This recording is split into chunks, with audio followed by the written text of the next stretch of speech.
Shabbat Shalom to all of you. This Shabbat we have a special portion, a parasha, called Re'eh. And this is the continuation of the presentation that Moshe Rabbeinu is doing to his people. I told you before that he's speaking to his children and his grandchildren because he knows that pretty soon he's going to be in the presence of our Creator and he won't be any longer with them.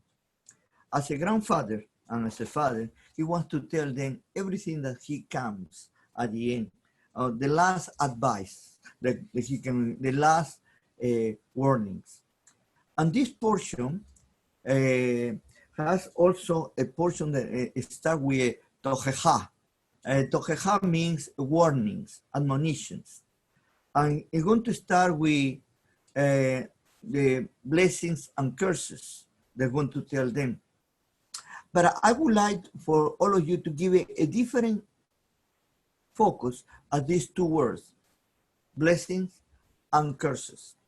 Instead of trying to understand them in such a, sometimes in the language that we see in the Torah, that sometimes it's very, very hard, to make it a little bit more friendly user, and we put it in that way, in order that we understand what Moshe Rabbeinu is saying to us. And it's very simple. It's not as complicated as we want to take it. But basically he's saying to us is this: if you do what is right, everything is going to come okay to you. But if you do what is wrong, everything is going to be bad for you. Maybe sometimes this is an easier way to understand blessings and curses.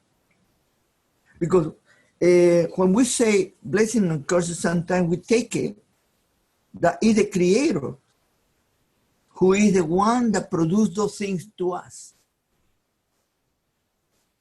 And many times we blame the Creator. Why do you do that?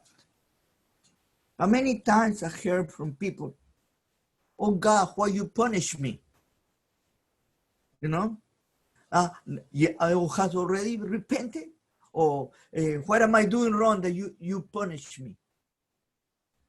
And we need to be more clear about the Creator, because in this portion also, we need to understand better about this idea that I have shared with you for many years. And this year I make a very, almost a focus point. It's called Bechira Hoshi, free will. Because here you're going to see that the Creator through Moshe Rabbeinu is saying, if you do good things, you are going to be okay. But if you do bad things, you are going to be in the wrong place. Something bad is going to happen to you. Now, it's easier to think, because I didn't do it, God punished me. And this is not the case. I always say, don't blame the Creator for every bad thing that happened to you. But take responsibility and accept that the things that are happening to you and they're wrong, is because maybe you did something that was not right. And what happened is, basically, is like the farmer. If the farmer put a bad seed, he cannot expect a good plant. No? The same way, if you plant something, you do something that is wrong, don't expect that it's going to come out okay. This is the idea at the beginning, and the tochecha, the warnings. As a father is always telling the children, don't go in that way because it's dangerous. Don't come too late, you know, not because I want to control you, because I know that darker it is the time, more danger there is. You know, we have children and we have sons and daughters. Even with our daughters, we are more careful. You know? And it's not because we don't trust them, but it's because we don't trust the environment in which they are. what is around them in society right now is changing very bad. And children can take it the wrong way. Oh, my parents are controlling freak. They do not allow me to exercise my free will. And it's not in the way, but it's a warning. What it means to you, a warning? You know, in Spanish we say, guerra avisada no mata gente. You know, in English, I forgot, Peggy, you can help me. Forewarned is forearmed. Forewarning, forearmed. You know, and then if I tell you beforehand to be careful and you do whatever you want to do, who are you going to blame? This is a very important point here. The principle of the Torah is not about controlling, it's about for your own good. It's for you. And also, it's going to come, this start with the word re'eh. And re'eh is an imperative word, is in singular, but goes to the plural. Where in Hebrew, they play this, speaking singular, and then they put the plural noun. No? Why? You read in the Hebrew, this say, you know, re anochi noten lefaneichem. You know, I have given to you, see, singular, lefaneichem, in front of you, in plural. Then it is basically, the indication is for you as individual, but it's for all of us as a community, that we're all integrated. There is a famous word, a sentence from Bereshit in chapter 4 with Cain, that basically the Creator is looking for Cain after what he did to his brother Abel. And he start calling, Cain, Cain, Cain. And finally he answered, and he said, where is your brother? And he said, am I my brother's keeper? No? And the answer is yes, all of us, we are responsible for each other. And we have a responsibility. In this parasha, we are going to have different instructions. And at the end of chapter 11 and verse 12, it's going to bring these two words again that I show you through the 10 sayings or the 10 words or the 10 commandments, you know, the 10 principles. I told you that until last week we saw the mitzvot, the commandments, the 3 first ones, all related to the Creator. Now he's going to start to develop the hukim and mishpatim, and he's going to repeat it several times. It's called the statutes and ordinances.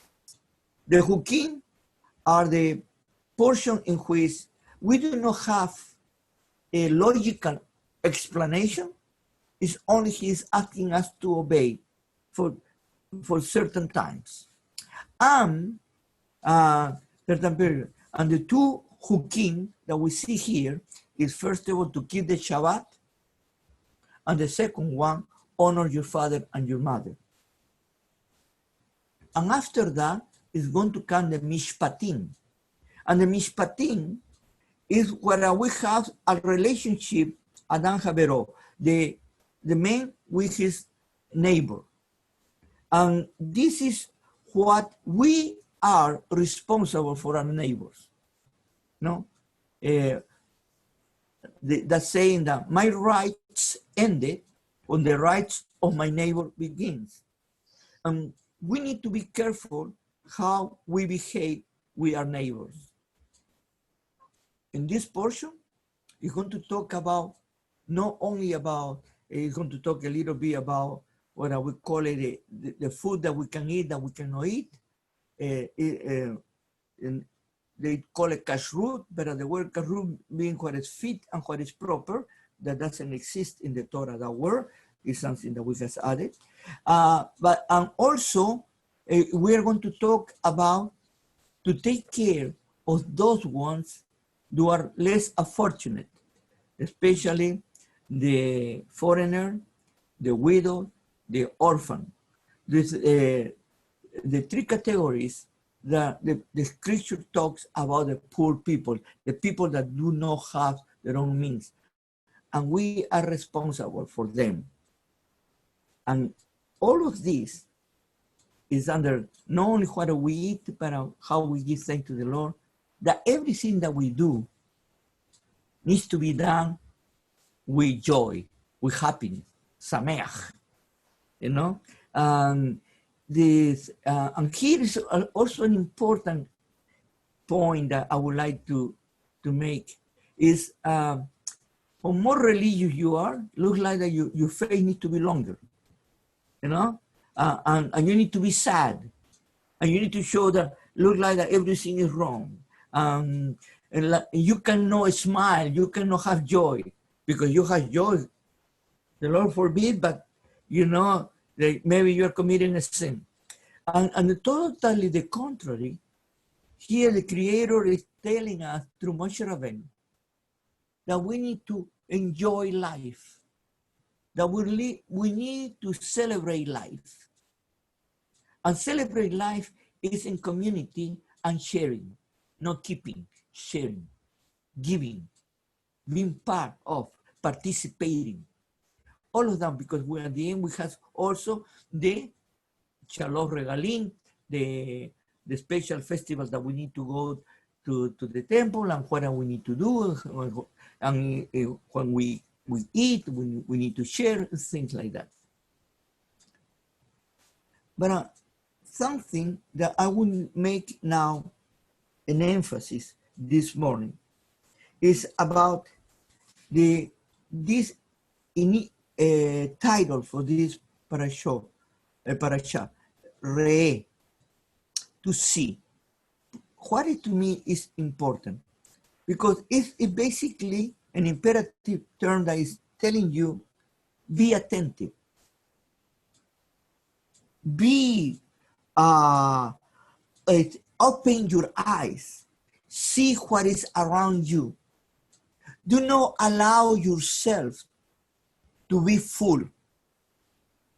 Chapter 13 is totally about a false prophet who comes to you very nicely and does a lot of things, maybe miracle that you get excited or you get fascinated by him, you know, and then he little by little is going to take you to a false God. You know, this is the reason I say, open your eyes. And open your eyes is not about only to see with your eyes, but it's to see with your neshama, with your soul, to see within, and to see what really is happening. Don't be fooled. Have you heard that saying that if anything sounds too good, it's better not to believe in it? You know, when somebody promises you everything, and you need to be very careful with those promises. What are you going to buy? You know, they tell you, oh, this product does everything, and it's the last invention that you can find in the world, and you become fascinated, you know, and then you buy it, and suddenly it's nothing what they told you that was going to be able to do. Not long ago, I bought something through internet. They told me that I was going to do marvelous things, and still I'm waiting what it's going to do. No, I spent my money and didn't work out. Was too good to be true. And we need to be very careful what we hear and what we listen. Right now, at this moment, we are living under a pandemic state in the world. And you know how many rumors and things you hear through TV, through internet, and through everything, you know? And everybody say, oh, 1,000 people this, or 300 people, and you want to see those people. They don't exist. It's only somebody talks. Somebody tell you. They show you statistics, and you cannot see the statistics. It's only numbers. But when you see the reality, what is going on, they're trying to dismiss as nothing happened. Or they don't talk about it when it's not convenient to them. And right now, we are under a massive, hysteria. All over the world, it's a hysteria. Everybody is more afraid than anything else. And they are even afraid to leave anymore. Now we cannot leave because everything is, I can get this disease and I can die. And what we are doing is we are dying without living. But we have accepted that other people lead us instead to find the facts, find what is true. In chapter 13 of this, in this parasha, when they say that comes this false prophet to tell you, you need to check. You need to be sure that what they promise you is true. We are so easy to be fooled and to accept whatever tells you. Not long ago, somebody was telling me, and look how many has died about COVID. And I asked this person directly, do you know only one person that has died from COVID today? No, but I have been told. They won't lie to me. And it's very easy to speak. And it's very easy to believe what everybody say. And the stories flow all over the world. But what is the reality? The Creator has given us brains. And He has given a heart to see and to compare and to analyze. And one of the things that in this portion is do not fool, don't be fooled, don't follow in idolatry. Have you ever think about what it means idolatry? Any idea for you the understanding of idolatry? Sometimes we talk, we mention words, but we don't even analyze or we have an understanding what we are saying. Idolatry is changing the true God for a false or for false God or gods. You change it. And you change it in such a way that you don't see the change. Only you pass.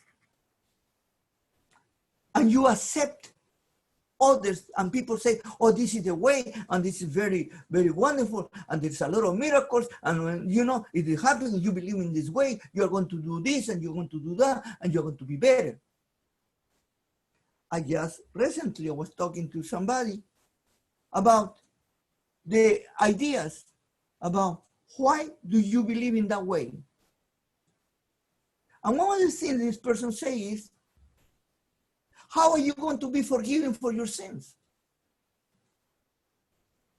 if somebody else doesn't pay for you? That to tell you about how the ideas are so, I would say, self-serving. You know, I believe because it's a product that is given to me, that is going to be for my good. You know, I don't need any longer to worry about my sins because it's already paid for. And what about personal responsibility? What about that I am the one that needs to put the face for the thing that has done? I can blame somebody for what I did. This is a reason that he said, Ray, put attention, look at, put your eyes on. Now, there is a saying here. Yeshua used to say, a great Rabbi Yeshua say, there are people that has eyes and they don't see, no? He said, there's no worse than the one that doesn't want to see or the one that doesn't want to hear. You know, we have in Spanish a saying. They say, ojos que no ven, corazón que no siente. And I learned that in English you will say, out of sight, out of mind. No? It's very easy to look to the other side and not to see the consequences of your own actions, or not to put attention in what you do. In this portion, Moshe Rabbeinu is telling to his people, to the young people, you are going to conquer this land. You are going to possess. But where you are going, already there are a lot of things there that are going to call your attention, that are cultivated, they can take you in the wrong direction. You need to be very, very strong in what you are standing on. That your foundation needs to be strong. It doesn't need to be flicky. You know, I believe only because somebody told me, or somebody say, or here there is a verse in the Bible that say this. No, it's not about the verse in the Bible. It's about your personal relationship with the Creator. And you cannot justify that relationship with anything else. Or you have it or you don't. Oh, I go to the synagogue, or I go to church, or I go to the mosque every once a week. What is that? You attend something. But it's not about once a week. It's about every day in your life. Who you are, how you act, how you live. And it's not about what you say. It's about what you do. We are very good talking. But the most important in a relationship with the Creator is doing.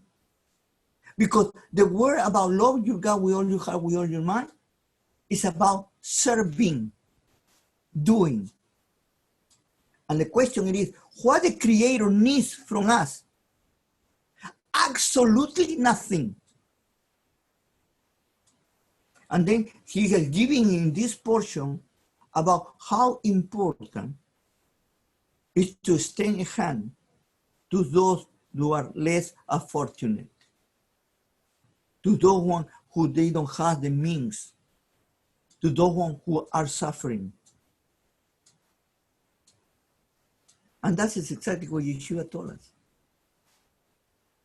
To go to those ones that are less fortunate. When did you do those good things to me? And they asked the people that were around him. Those who you went to the hospital to visit them that were sick. Those who were in prison and you went to see them. Those who were in need and they didn't have, you helped them. You helped. You serve our Heavenly Father. serving is a very important part in this place. We are going to occupy new territory that is given to us, and we need to fight for them. But also, we need to be aware of something. Here, many of us, we are accustomed, some of us more than others, that we move from one place to another, we change houses or we change apartments. And what you do when you move to another apartment? What's the first thing that you do? You start cleaning with everything that you can, especially the bathrooms, because you don't trust in anybody who was there before, you know? And you do an extra special cleaning. You know, you can get all the chemicals that you can get, you put there and clean and clean and clean until you are satisfied that you can use the bathroom. We need to destroy the thing that can contaminate us. Israel needed to get rid of all the contaminating environment that the Canaanites left. And the first thing that the Creator said in this portion to Israel, do not do what they were doing. Totally contrary, get away from their ways. Don't imitate them. Today, sadly enough, we have become imitators. I was telling some of my friends that we have lost our own identity because we do not know who we are. And then in order to keep a status or to be somebody, what do? We imitate others. Last week when I was talking about that we don't need to have fear and to stand up for what we believe and to do things, well, sometimes we keep ourselves quiet. We keep ourselves quiet because we do not want that people single out as that we are different to the rest, that we have special values. And though we do not want that nobody knows our real values, because maybe I am ashamed of them, or maybe because they are going to make a mockery of me. And then what have we become? We become imitators of the others. In this portion, the talks about that we need to face every situation accordingly. And we do not need to allow to fall in idolatry. We cannot exchange the true God for other gods because it's popular. We cannot betray our Creator only because it's too hard for the public to understand why we are the way that we are. You want it or not? If you have a relationship with the Creator, you are different. Your values are different. You see life in a different way than the rest. You are not like everybody else anymore. And this is costly. That is a big price that you will need to pay for. Because you are not going to be accepted by everybody. Totally the contrary. You are going to be judged by everybody. They are going to call you names. They are going to say narrow-minded, bigot, all the insults that you can find, you're going to get it. Many of us, because we want to avoid, we shut our mouths and we don't say anything. The rest of the people, they think we sing like them. And we are not any type of goodwill for the men. Totally the contrary, we are part of them.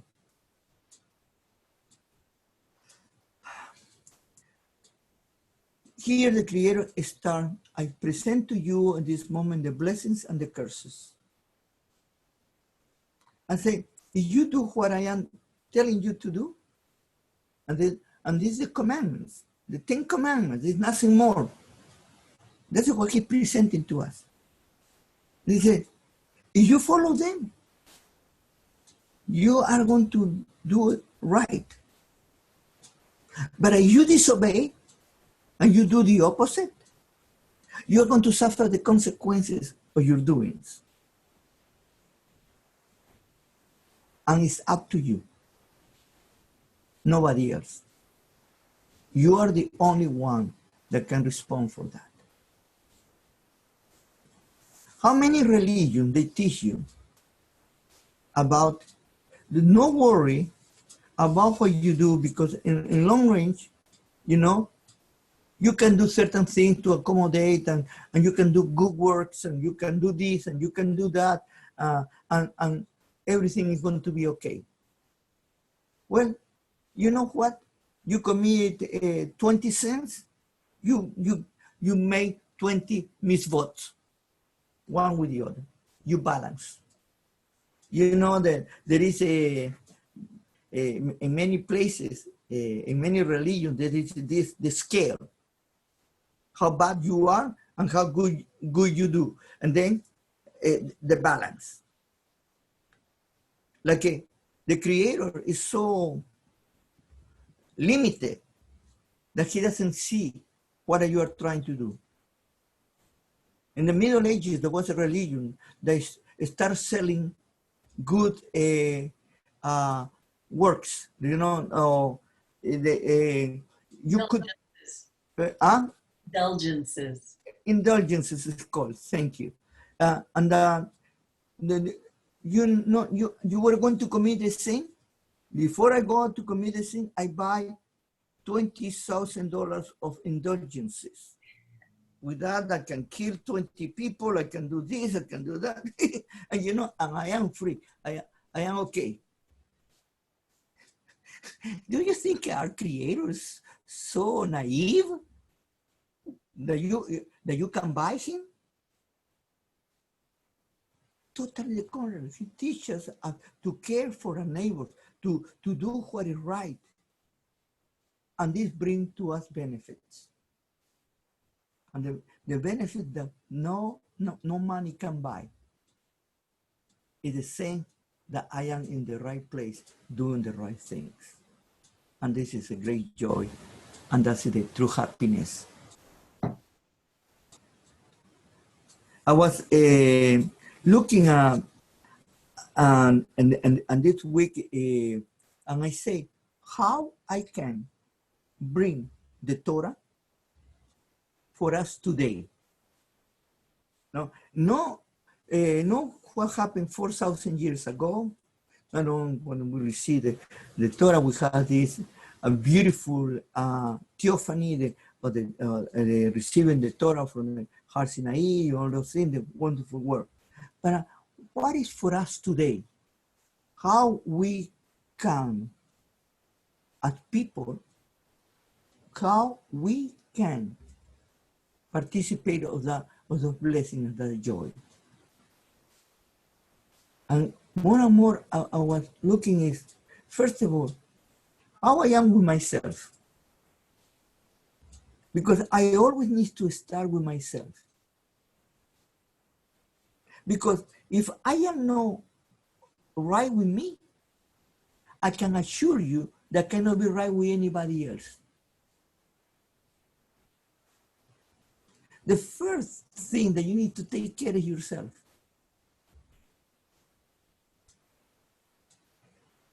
Love God with all your heart, with all your mind, and love your neighbor as you love yourself. This is the true way to love God. Sounds beautiful. But how can love God if you hate your neighbor? And how can you love your neighbor if you hate yourself? Then we need to start from the beginning. That means to be selfish? No, at all. Totally the contrary.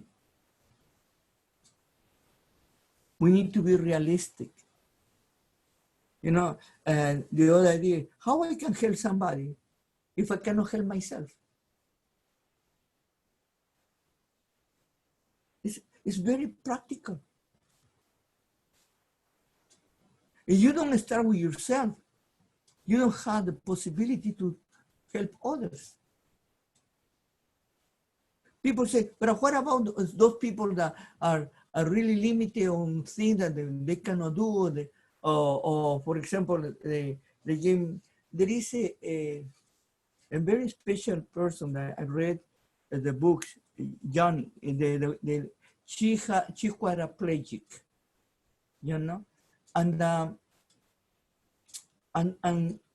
she has written beautiful books and helps a lot of people, and it's quadriplegic.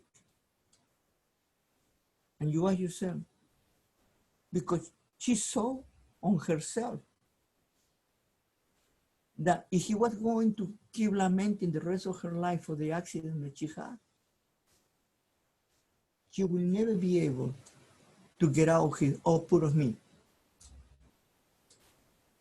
And she get out of the put of me and start seeing other people's needs greater than hers.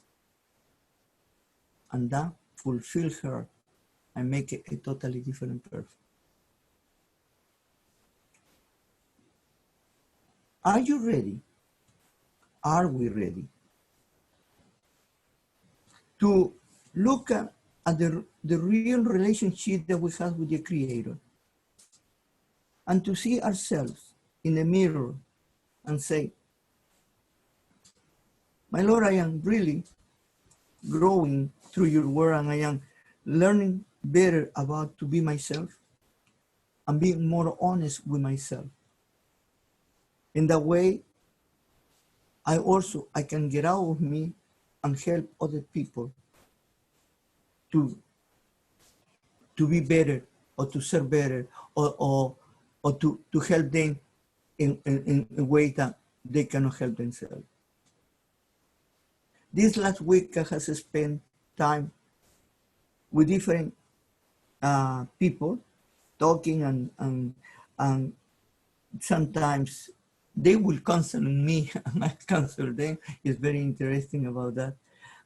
And I learned something and I am always so happy when I learn something new, you know, is we put ourselves certain limits that we say, oh, I cannot do that.